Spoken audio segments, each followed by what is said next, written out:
Time to take a look at the Breeders' Cup with George Baker and Rachel Candelora. Smiling, beaming.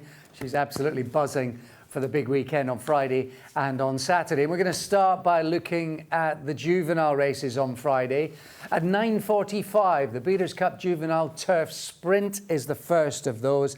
Aidan O'Brien's got such a strong hand in the juvenile races, and True Love is the starting point for it. You wouldn't say she's got a brilliant draw. She does have a class advantage.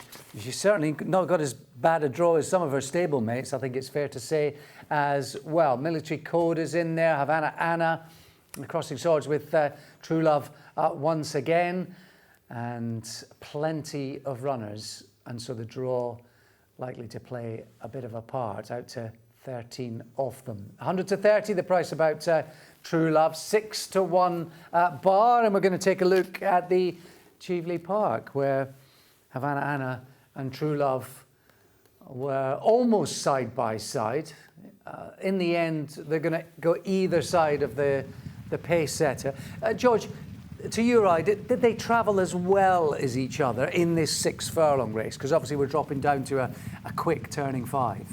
I think True Love travelled beautifully under Wayne Lorden, and he retains a ride because of the weight on the Friday with 8 stone 7.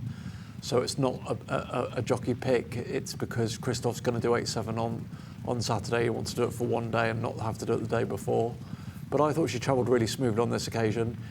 I felt she took a while to get organised rolling down to the dip, and then when she's hit the rising ground, she's well on top of the line. Do I think drop back to 5 furlongs a concern? I do completely. 5 furlongs on a very tight left-handed turning track. You're not going to take back to tuck in, so she's going to need to break and get a position, and it's going to be difficult.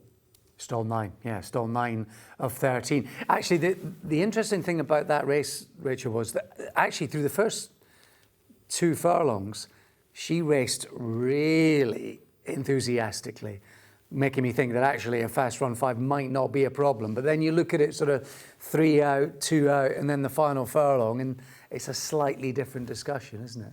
Yeah, I think from when she won at Royal Ascot over the 5, albeit up the hill, she was a bit more raw, speedy filly, and they've sort of trained a little bit more stamina and control into her through as the season goes, and that don't cut it in a 5 furlong turf sprint, particularly at Del Mar, where it's very, very tight, and you've got horses in here that can blow open a 20-second opening quarter, and she might not be able to lay up. But are we perhaps guilty of just overcomplicating it? Is this just about natural ability? Forget the draw, forget the distance. We're talking about top class form or class form compared to other forms. We are completely talking about a top-notch filly who's got all the experience you want going into the battle. I'm not concerned about the pace of the race early doors. My concern is gate speed.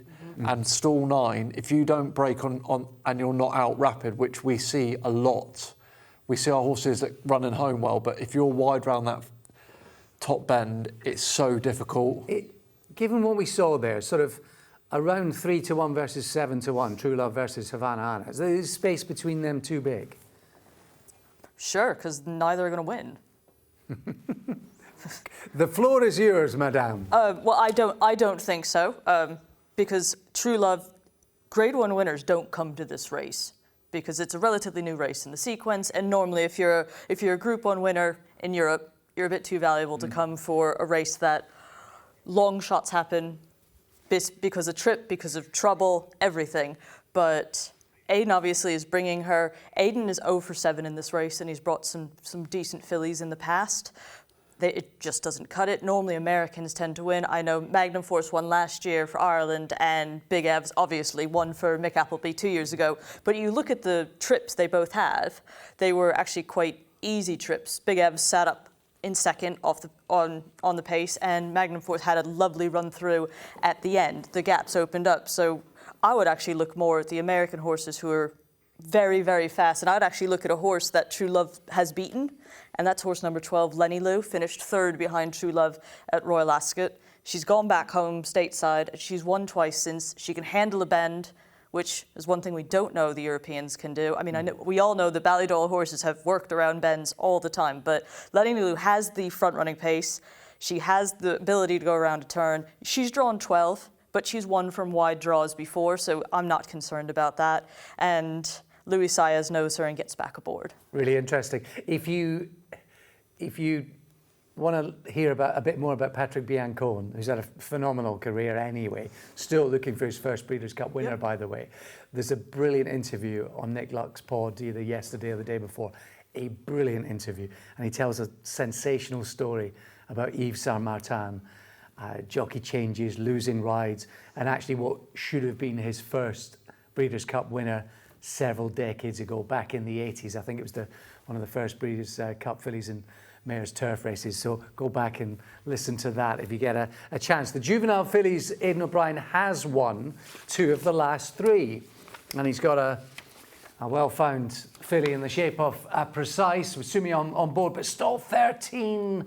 Oh my goodness me, they're going to mull over that one for sure.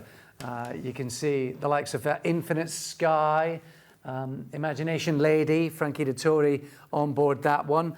They're horses who ran against each other alongside Time to Dream 4 weeks ago. And I think that's quite an interesting form line. I'm really surprised to see Infinite Sky as big as 33-1. Infinite Sky had a terrible draw, ran from the back of the field in that race 4 weeks ago, where Imagination Lady got the run of the race. Time to Dream did keep on steadily. They finished first, second and third. Infinite Sky's 33-1, Time to Dream 7s, and Imagination Lady's 14-1. Infinite Sky is a ridiculous price in this, but George, we know all about Precise. She is classy, and although it was hold-up tactics on this day, she hasn't necessarily been ridden like that in the past. She was miles too good for them in this Fillies Mile. She was different gravy, and she's beat Venetian Lace 3.5 lengths very smoothly. We saw her the time before, and that's my markery, when she beat Beautify at the Curragh, when seemingly third string on jockey bookings that day. She stepped up and showed them that she was a proper Group 1 filly, and she's dual Group 1 winner. I thought this was a really smooth performance. She's not doing a stroke in front. If you look at her ears, I know stall 13 is a massive inconvenience, and it would be much easier if she was drawn better, but I trust that Christophe Soumen will keep it cool, and she's got the class to outgun these rivals, in my opinion. If obviously the American horses will be much more streetwise. I'm sure Rachel will make her case, but we're dealing with a proper top-notch Group 1 filly. Yeah, absolutely right. Precise, the one to beat, but alternatives? I agree. Precise, without doubt, the one to beat. She could be drawn in the parking lot and spot this field 3 furlongs, and will probably still get up on the line. And what I loved is when she won the Prestige State at Goodwood, she was actually drawn the widest of all over 7 furlongs, which we know at the 7 at Goodwood, you don't want to be drawn wide. And she handled that wide bend, sort of slight dog-like turn quite nicely into the home stretch. And so at least she has a bit of race match practice turns, starting wide, but probably the best of the Americans is Imagination the Lady. She's being forgotten because she's undefeated and she won that prep race last time. The best of the Americans on the betting is Time to Dream for Todd Pletcher, who's looking for a second win in the race. She lost that race herself last time out in the Jessamine at Keeneland. Imagination the Lady won it. They all came from the back. There was a bit of a pace implosion. I don't think that's going to happen. But Frankie Dettori is on the Brendan Walsh trained Imagination the Lady, and he will get the best tune out of her. The Jessamine in recent times is the best American prep to take a horse out of. So she won the prep. She won it in her own time. She'd be the best American, but that still only gets you second. Okay, I thought Infinite Sky was unlucky in that prep race. You've just touched on it, 33-1, but Precise. They might not have to be so precise from stall 13 to go and win that, which leads us on to Gstaad a bit later on. He's had such a fantastic season throughout. This is at 12:25 in the Breeders' Cup Juvenile turf. Again, 14 of 14 this time. And I think Gstaad's a horse who gives you a chance anyway. He's a 5-4 favourite, 7-1 bar outfielder who was not a million miles behind in France earlier on this season. He's actually won on dirt since, interestingly. Curious prep, you'd have to say, to go back on turf. But he is, I suppose, an interesting horse and an unexposed one. And then it's 10-1 and upwards the others, or Botas is just in behind. There's a horse there I quite like, Hey Nay, but we'll come back to him in due course. George, I think Gstaad gives you a chance. I think for a high-class horse, I think he does hit flat spots. I think he takes a while to get going. Yeah, I think he's vulnerable, potentially. He's not a top-notcher, Alex. He's a good horse, but he's definitely open to be beaten this day. He was put in his place by Andrew Bolden's grey horse, who really stepped forward, and he had a good enough trip. Probably slightly further back than ideal on a speed favouring track on the day, but he's run okay. But he was ultimately well beaten at the line. I'd be very happy to take him on. And stall 14 is a massive inconvenience. Yeah. The filly we were talking about before, Precise, has got abundance of class, and to me is very. I think she can have a bad trip and win. I don't think Gstaad can do that, and the likelihood is from stall 14 it's going to happen. I quite like outfielder Alex, who we were lucky enough to see in Deauville on second start when the Wesley Ward team brought that horse over, and fluffed its lines at the start that day, and I thought ran a really solid race behind Gstaad and Venetian Sun. Got back on track at Keeneland 28 days ago. Rachel will be much more aligned with that form, but I thought it was a good performance. And I would have thought from stall 3 it's a really good ride for David Egan to pick up. Yeah, at least he's been on the horse once before, which is always a benefit, particularly with David coming over to ride the American ammo horses. He will not have seen them, know they exist, until he literally gets off the plane. At least outfielder he's been on. It was an interesting prep, because actually outfielder was supposed to run last weekend at Keeneland in a stakes race on the dirt, but Wesley Ward just went, or Ammo just went, no, we're going to have a runner in the Breeders' Cup. He would fit more in the sprint, but Wesley Ward is Schwarzenegger in the sprint, and he likes Schwarzenegger a lot more than he likes outfielder. I think this might be a bit of owner said, we run, so have to run. But I'm completely agreed with George. I think of all of the Aiden hot pots, Gstaad's the easiest one to go for so many reasons. Just no, and the draw has nothing to do with it. I don't think he'll see a mile out. I don't think he'll handle American-style racing with the tight turns, given that he's sort of a kind of a tall, gross horse.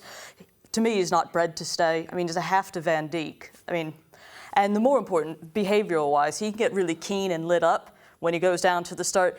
The Breeders' Cup hubbub might just blow his mind, and because they have to go through everything. There's no missing parades. There's no nothing. They have to walk across the track in front of the crowd. They have to go in the paddock, very tight, small paddock. They have to go out, post position order, and then handle everything. So that's a big ask for a horse that has had a few behavioral quirks. The way that I would play it is, I think this is going to stay home with America. I'd split my stakes between Botas and Argos. Botas has been coming in for a lot of support lately, undefeated in 2 starts for Miguel Clement, who is the son of Christophe Clement, who sadly died of cancer back in June. He's taken up the license. 2 grade 1s, over 50-odd winners. He's done all right this summer for himself. This horse has won one of the main American trials in the Pilgrim at Aqueduct, and he did it ugly. He won ugly. He had to go inside, outside, ran into so many problems, but still wanted to get his head down in front. And Argos the same. He won the main Canadian prep, the Summer Stakes, beating Wild Desert of Charlie Appleby and Godolphin, who was supposed to run in this race but isn't.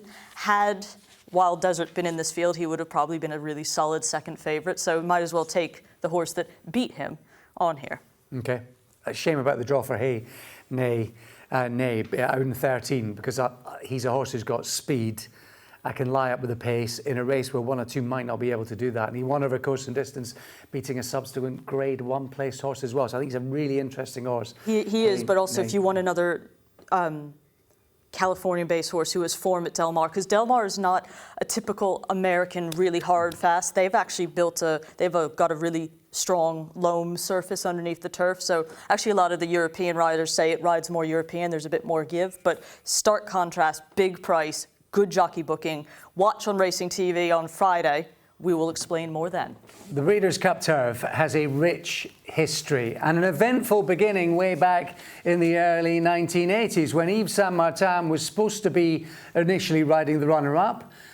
They chose to go for an American jockey. He switched to a horse called Lashkari, And Lashkari proves karma is indeed a thing by going on to win a race that Pilsudski took, that the Europeans have a fantastic record in. Rebels Romance has won 2 of the last 3. And High Chaparral won it a couple of times for Aidan O'Brien, who's back with a filly who ran in the Arc, and he's done that before as well with horses like Found in recent years. So a lot of history to talk about in this Longines Breeders' Cup turf, and a heavy European presence with Minnie Hauk and Rebels Romance, surely the big 2 and the likeliest winners. 10-11 and 11-4 with Sky Bet. Goliath, one of the pace horses, should be in the thick of it at 8-1. But really, you're looking at this 14 and you're thinking, is there a horse in there to beat either Minnie Hauk or Rebels Romance? Because we know that Minnie Hauk is a class act. She was clearly, demonstrably, the best of the fillies throughout the season, and she proved that she's also one of the best just middle distance horses, full stop, in the Arc, Rachel. Yeah, I mean, what hasn't she done this year bar go down by a head in the Arc? I mean, my one thing that I'd be slightly tentative over is I've never heard anybody say Breeders' Cup with her. It was always Arc, work backwards. And I get the impression because she lost the Arc, she's now on a plane to Del Mar. So a slight hesitation with that. She can sit anywhere in a race. That's one thing she does have going for her, because when Soumillon rode her at Longchamp, she was up there with the pace. So she's versatile run style, which should suit her. I just get a bit worried that she might not have the early tactical ability to get that position. And the worry, as Aidan was saying yesterday when they came out of quarantine, of all the ones that traveled, she did lose a little bit of weight, although people on the ground say they all look great. I must admit, George, prior to the Arc, I'd have worried about her in a Breeders' Cup race. Now less so, in terms of being able to travel, jockey being able to get her into the position. How big a thing is this, Soumillon, getting down to his lowest weight for this? I mean, it's something that he can do. I mean, it's not an ideal setup, and he's going to be scraping through, I would have thought. You can't really scrape through so much in America, but he's had plenty of time to prepare for it. He knows it's been coming, and I'm not concerned about it. I just think she's had a very hard race 27 days ago. She's had to ship out there. I've heard the reports, as Rachel has, that she was the one that she lost the most weight and so forth. I feel like she's been a superstar this year. She's done very little wrong. Obviously, she got beaten in the Arc, and I think with this different trip, and nothing against Christophe Soumillon, but I thought early doors she didn't have cover down the back straight. She was well drawn and raced with the choke. I think if she'd relaxed straight away, she'd have won the Arc comfortably, in my opinion. And stall 8's not helpful, but she's fine because she's tactically very versatile and got gears to get you out of trouble. But I just think Rebels Romance is a legend, and that performance at the Big A when Frankie Dettori got the leg up, he was just uber impressive. Such a dude. And he's been here before, hasn't he? He's won 2 of the last 3 runnings of it, multiple money spinner, and the beauty is you can ride him positively on the pace if you want to. Install One affords you that opportunity, Rachel. Yeah, I mean, the one thing that the team and William Buick have to figure out is, from stall 1, do they send, which is his normal run style, but if he misses it even at half a break, you're going to have a bit of problems, because Goliath, drawn 2, when he's on song, he tends to make the running. Amlock, drawn 3, does tend to be more forwardly placed. But I actually think the best thing that's happened for Rebels Romance coming into this race was he had Frankie aboard last time, and Frankie fired him out of the gate. So the last time he had race gate experience, he had a proper sort of, I'm going to call him an American jockey now, getting him out. So he might have that more in his head, whereas Will, who knows him better than anybody, will probably just sit there and let him jump. But last year when he won the Breeders' Cup, he was drawn inside, but not in 1. He actually sat slightly off the pace, and then down the back stretch, William pulled him out, and then he went to the front around the turn, and then, won from there, holding off the Japanese. I must admit, I think it's a great punting race. I think it's a straight shootout between the top 2 as we look at the betting again, 10-11 and 11-4. Can you see anything else outside the big 2? I like Amalock to sort of finish in 3rd. Again, his Ascot run on quicker ground was really good. Hopefully he lets himself down on it again. But like we said, there's a really good cushion surface underneath the turf course. I will just say wealth warnings though for Goliath. He was supplemented for 200 grand for this race. So John Stewart of Resolute Racing, proper.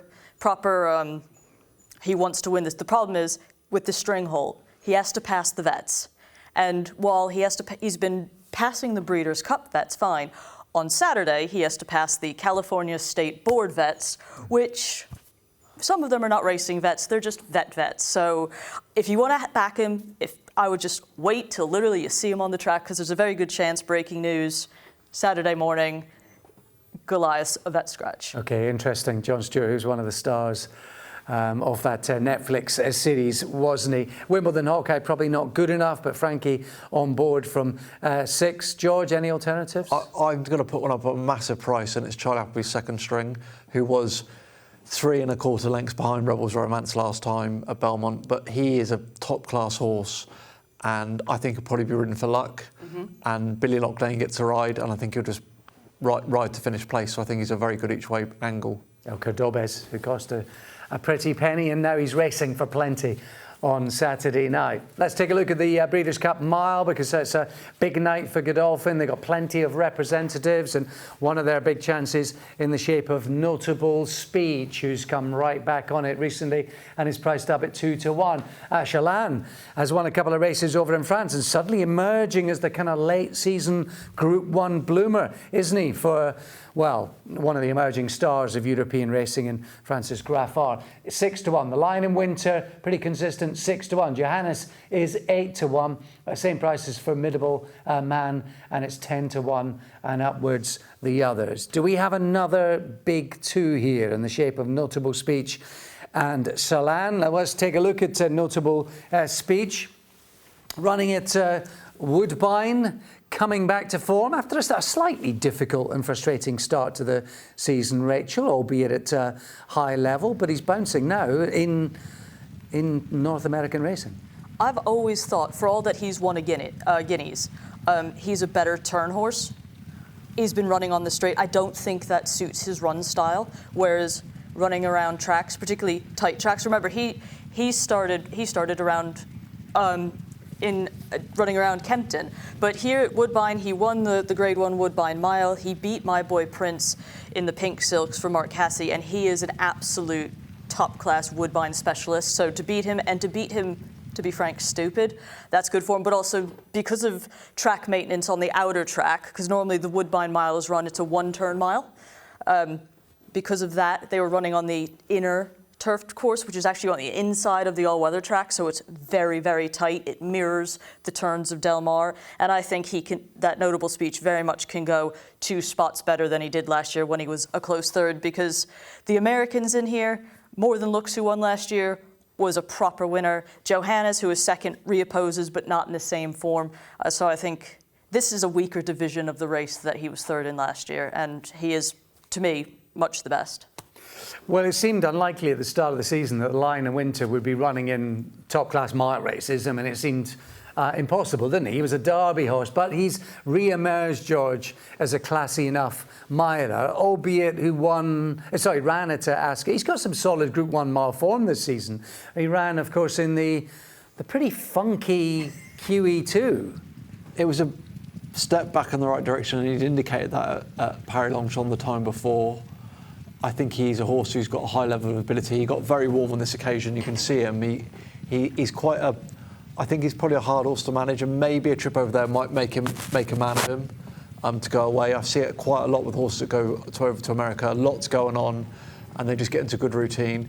I thought we had a very hard race this day, and it's only a 2-week turnaround. Aiden's a master at getting them back, but it was a hard race on nice enough ground. But he's just not had a smooth season, and we know there's a good horse in there. He proved it there, but whether he's good enough, I just can't get away from Notable Speech. He's my nap of the Breeders' Cup. Although we do have Chalan, and sometimes you get, this time of season, you get one of those horses just blooming and blooming and blooming in the autumn. They can be worth their weight in gold, and he is absolutely that, isn't he, Rich? Well, he is improving. I mean, he was a listed winner, Group 3 winner, and then he won, I thought, kind of a weak Moulin last time. He beat Vazalian, who all this year, for all I would love to own the horse, was a. He's not the same horse. He's not the same. Before. Yes, his 3-year-old career I think took a lot out of him. The Lion of Winter again. He may step up when he's 4 and just be a completely different animal, but for me that's a hard pass. I don't think that form of the Moulin was good enough, but it would be cool to see the Francis-Henri Goffard horses. He's bringing a lot. Mikel Barcelona is a top-class rider. We'll get a steer with how his horses are doing and handling it before we have to actually put a pin in this thing. But for me, like with George, notable speech. There will be an American horse filling in the underneath places, because there always are. I will just mention Formidable Man, round about a 10-to-1 chance, I think, 8-to-1 chance. You can get bigger prices elsewhere if you look. This horse is a perfect 6 out of 6 around the Del Mar Oval, and in a nice way, Umbuto Rispoli is his normal rider. He's riding last year's runner-up, Johannes, so Johnny Velasquez comes in the ride, and to be completely honest, I would rather have Johnny Velasquez on my side any day of the week. If you actually look, Johnny V's got a sneaky good book of rides throughout the two days of the Breeders' Cup. So if some of the bookmakers give you top jockey, he'll be a little bit of a price because he's not on a cosmic megastar, but you wouldn't be surprised if he lands there. He's not the only Michael McCarthy horse for whom Rispoli might not be on, of course. The big one being journalism in the Breeders' Cup Classic, which we'll talk about that big jockey change in due course. George, your sweet and notable speech, 2-to-1's probably not a bad price. No, I'm sweet on him. I think this has been the plan for a while. I thought he ran a massive race in France, and then obviously went over to Woodbine, and that was job done, wasn't it? A horse I'll just give a quick mention to is John Quill, who I thought ran very well on his American debut at Keeneland last time. He had a poor draw. Dylan Davis rode on that occasion, and he had a really wide trip. Rachel knows about being wide on that track better than me, but I just thought he actually ran a race full of promise. Is he going to win? No, but he's 14-to-1, and I thought he might step forward plenty for that. No, I mean, the positive is he's been around two tight turns. He acquitted himself well, and like you said, they couldn't write a worse trip that he had, and he still kept coming and trying to find. So I agree. If you want a European outsider, he'd definitely be up there. Okay, well, 14 Breeders' Cup races in total culminate with the Fillies and Mares beyond midnight on Saturday evening into the early hours of Sundays. The Maker's Mark Breeders' Cup Fillies and Mares turf. Again, the Europeans have got a fantastic record in this one. Sky Bet prices have it 4-to-1 the field. And there's been a bit of money today for She Feels Pretty, who's alongside See the Fire, who's out in 14 of 14. By the way, joint favourites, drawn 13 and 14.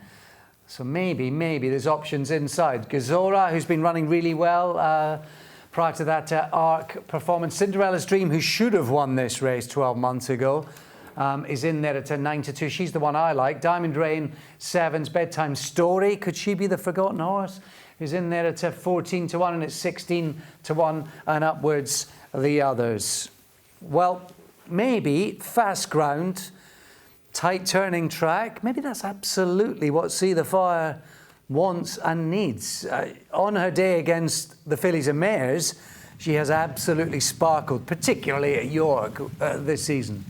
Yeah, normally if you want to say what's a very good British track to translate to American tracks, York is quite up there, basically because of it's sort of a dirt-filled track that has turf on top of it, so it is more like an American turf track outside of Del Mar. She was very good this day, and then she's been very consistent at the highest level the last 4 times.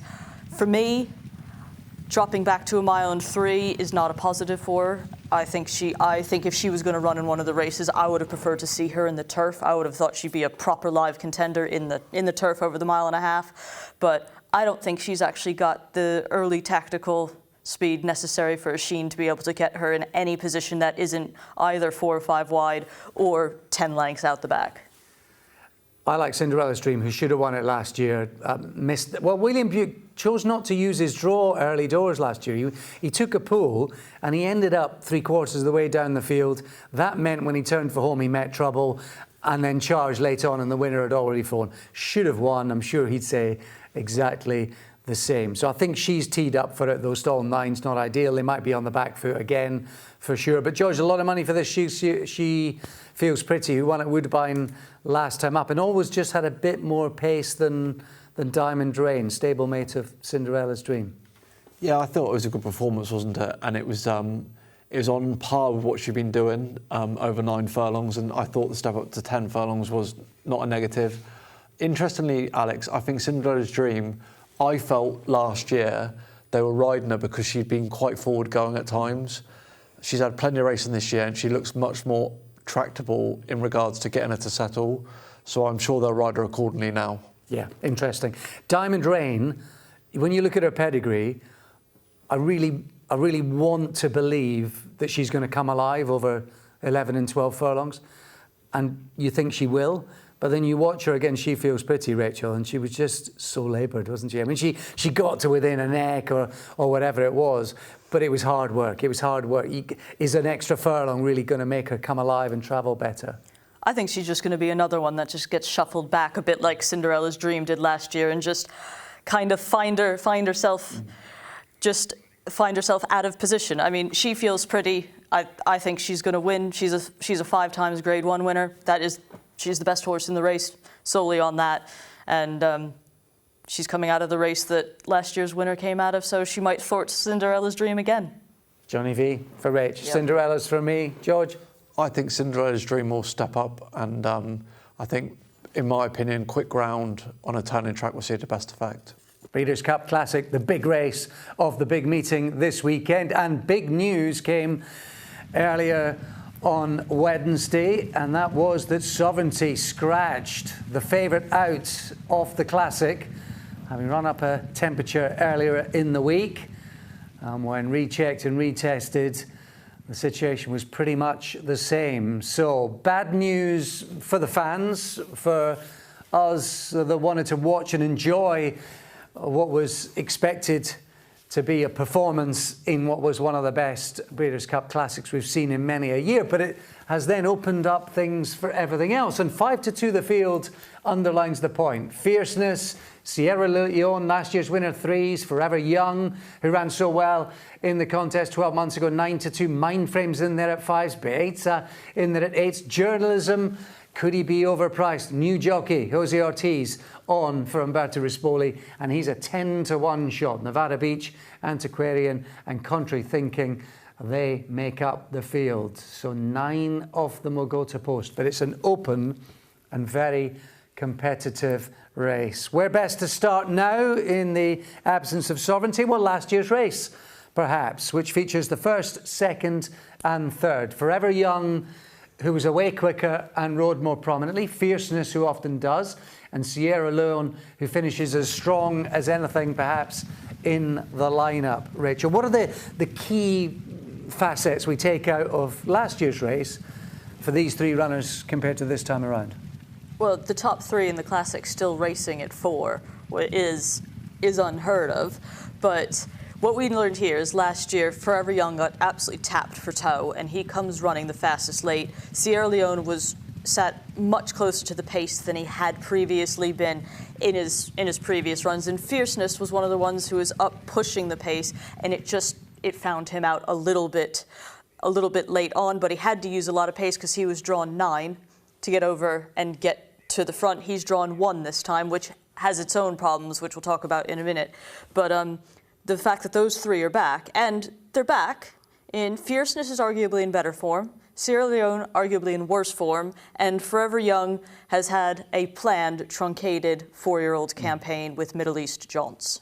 I suppose the tactical points that I take out of that race, will they be as positive stroke aggressive with Fierceness from stall 1 this time around? That would be question 1, George. Well, I think looking at it before the favourite came out, I thought everyone I sort of heard, and I listened to a lot of build-up to it because I'm interested to see what the locals feel the setup of the race is going to be, and I feel like everyone feels it's going to be strong.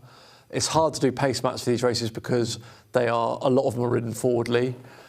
I loved the way Sierra Leone won last year and travelled into it. He's obviously he's a horse who can be slowly away and warms into a race. And if it's strongly run, which Rachel will be much more aware of what the pace of the race is going to be set-up-wise, I thought Sierra Leone was a bet, even with the favourite in myself. Well, he's such a strong finisher. It had been, last season, it was kind of slow, hard work, oftentimes, wasn't it?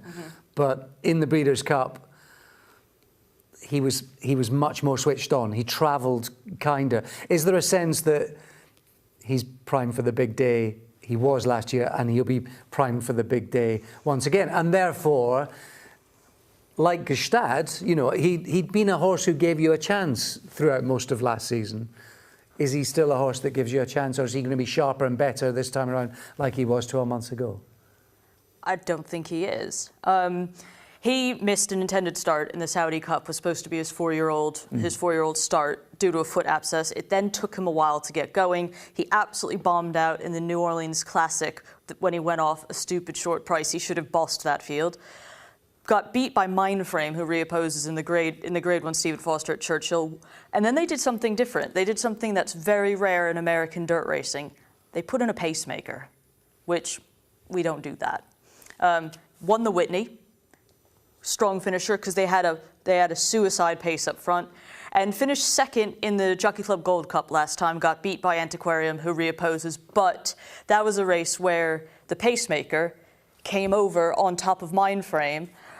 Arad Ortiz fell off the horse.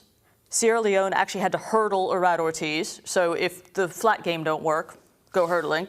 And then came from a far, far way back to close, finishing second. That was a very messy race for everybody involved. We're just putting a line through it. But he's not struck me as the same acceleration as he has last year. I wouldn't put you off him in the slightest, but we also have to remember returning classic champions. 12 have tried, only one has won, and that was Tisnow, who arguably was coming in a similar sort of will he, won't he mood that Sierra Leone is. But we're also talking about Zenyatta, Unbridled, Cigar, Curlin, proper racehorses who had a proper four-year-old body of work going into the Classic, and they got beat. And a lot of the times it's the Classic generation that beats the Classic winner. Great stats, great memory. Taking us down memory lane in history. Don't mention Tisnow in the Dettori household. Do not mention Tisnow. I want to ask you about Forever Young, who was in that race 12 months ago. He'd been the kind of archetypal closer, hadn't he, throughout all of last year, George? And yet in the Classic, he was close to the pace. And he didn't quite pack a punch late on like he had done previously. Does that mean that tactics play a big part in how effective he can be? Also, I thought his rider, who obviously rides him all the time, would have learned a lot about the setup of American race. I thought he was wide off that last bend, and it was just not seen to best effect. Interestingly, he had a big long break after his good run at Meydan, and that was in a local group too. It was a confidence booster, so I feel like they're coming here primed. He's had 31 days to ship and be ready. And obviously he beat Romantic Warrior in that amazing performance in the Saudi Cup. So we know he's a top-notch horse. I'm just concerned. I think they're going to go really, really hard here, and I just hope he has a nice, smooth trip round to be seen to best effect. I don't know what Rachel thinks with that. I think if he's a couple of slots further back, he'll come home strong. Apparently he's a better horse as a four-year-old this year. Yeah. Listening to Nick Luck's podcast, he spoke to the trainer, Yoshito Yahagi. They're pretty sure he's better, stronger. So really fascinating runner, and just the clash of them all once again in itself makes it a terrific contest. But there are layers to it. Of course, we had the Kentucky Derby. It's at Churchill Downs earlier on in the season. Sovereignty, of course, winning 2 of the 3 legs. Baez was third in this. Journalism, who was second, and Sovereignty it was, who was just too good for them on the day. What does this tell us about Baez and journalism, Rachel? Because journalism's a probably slightly different cat a few months on than he was back in the springtime. Well, let's put it this way. Sovereignty was 6-5 favourite to win. These two have finished within a length and a half of Sovereignty, and they are 8 and 10 to 1. It's literally like it was Sovereignty and nobody else. Journalism has been on the go for a very, very long time. He's now had a 2-month break. This is the first time in his career he's had a break since he made his debut. November, December, January, February, March, April, 2 in May. He just keeps running. He's won many grade ones. Big thing, Umberto Rispoli off, Jose Ortiz on. Journalism won the Preakness because he wanted to win the Preakness. He won the Haskell because he wanted to win the Haskell. He got as close as he did in the Derby because if you want to talk bad jockey rides, and I'm not talking through my pocket, I've been with Sovereignty all year, made a packet, thank you. Umberto Rispoli has put a proper class horse in so many bad positions, and the horse has gotten him out of it. Finally, after Umberto Rispoli put the horse in a no-win scenario to finish second behind Fierceness in the Pacific Classic last time out, they just went, we're done, enough. New jockey. Jose Ortiz has never won the Classic, but he's won 2 dirt races in Del Mar Breeders' Cup. So this is a massive positive. That run in the Pacific Classic, he dropped 7 lengths off the tail of the field, and Umberto Rispoli just sat there like, what are we doing? And he closed going after Fierceness, who was much closer to the pace.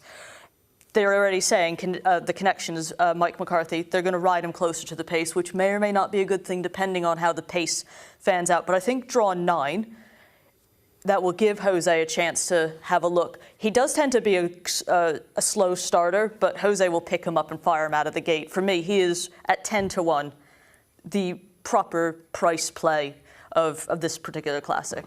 He's my bet, but we'll come to that in due course. Fierceness is the 5-2 favourite with Sky Bet. Sierra Leone, last year's winner, 3-1. Stats against him, Rachel underlining. Forever Young, doesn't have to be much better than 12 months ago, is in at 9-2. Mind Frame, who's also in the Rispoli colours of Fierceness, is in there at 5-1. Baeza is 8. Journalism, too big at 10s, at 16s. Bar, George, who do you like? I think Sierra Leone will get back on track. It was a messy race last time, and the performance before is good enough to put him to be very competitive. Rich?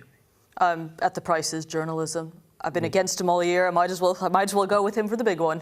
Well, we're in agreement. I'm hoping somewhere in between what McCarthy is suggesting they're going to ride him and where he's been put by Rispoli. I think somewhere in between the two will suit me absolutely fine. Midfield and then close, because he's come home strong last twice. So I think he's the bet at 10-1. Those are selections for the big one. You'll see it with us, the Classic, on Saturday on Racing TV.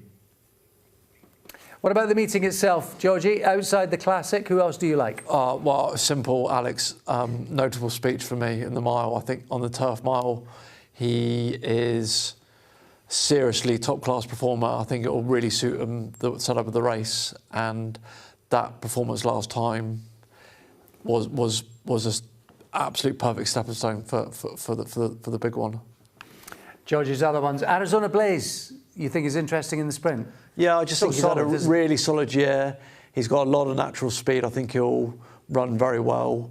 And Rebels Romance in the turf, which I spoke about, but when we're looking at the race, I think he's rock solid. He's tactically so versatile. I know Stall 1's been chatted about as being a disadvantage, but I actually don't think it is at all, Rachel. No, and you'll see in a minute that I agree with you with 2/3 of those selections. Rebels Romance, he's an absolute dude in the turf. Notable. I didn't actually go for notable speech. No, but we'll go with on the Friday, which we blitzed through the turf 2-year-old races. Pretty much, if you want to have like a nap of the meeting, it's Ted Noffey in the Juvenile. He's already anti-post favourite for next year's Kentucky Derby. He's a perfect 3 out of 3. He's won 2 grade 1s. He's drawn on the outside, but it's only now a field of 7. He's never actually seen another rival. He can rate off, and it should just be an absolute dawdle. With Sovereignty not out, he'll be the odds-on shot that will win over the weekend. And in the Filly and Mare sprint, normally a race one goes and makes a cup of tea or coffee during, because honestly, who cares? But this year, there's a proper price play in it. It's Hall and Ice. She was supplemented for $100,000 for the race by Saffie Joseph Jr. and Connexons. And Saffie Joseph has brought 2 horses to this particular race. 2 years ago, he finished 3rd. Last year, he won with Soul of an Angel. What those 2 fillies had in common was they both came out of wins in the Grade 3 Princess Rooney at Gulfstream Park. Guess which race? Hall and Ice. Absolutely demolished by 4 and a bit lengths just last month. So round about 20-1 Proke. She shouldn't win, but 20-1's enough for a bit of a place play. Beautiful. I've gone for 3 prices as well for you across the 2 days. The 1025, the Juvenile Turf on the Friday, a horse called Hey Nay Nay. He's got a wide draw, but he's an on-the-pace horse, and I think there's doubts about 1 or 2 of them, including Gestad. So a double-figure odds. Hey Nay Nay, I think is interesting on the Friday. And then on to Saturday, I like Journalism in the big one, and also Cinderella's Dream, who should have won, I think, the Fillies and Mares 12 months ago. And with a more relaxed style and a more forward position, I think might be able to do it this time around. So they're all fair prices for each way doubles and trebles for me with that trio. And you'll be able to watch it all with us. Expert analysis, loads of fun on Friday and Saturday. That's the Breeders' Cup with Racing TV. Watch live racing now on racingtv.com.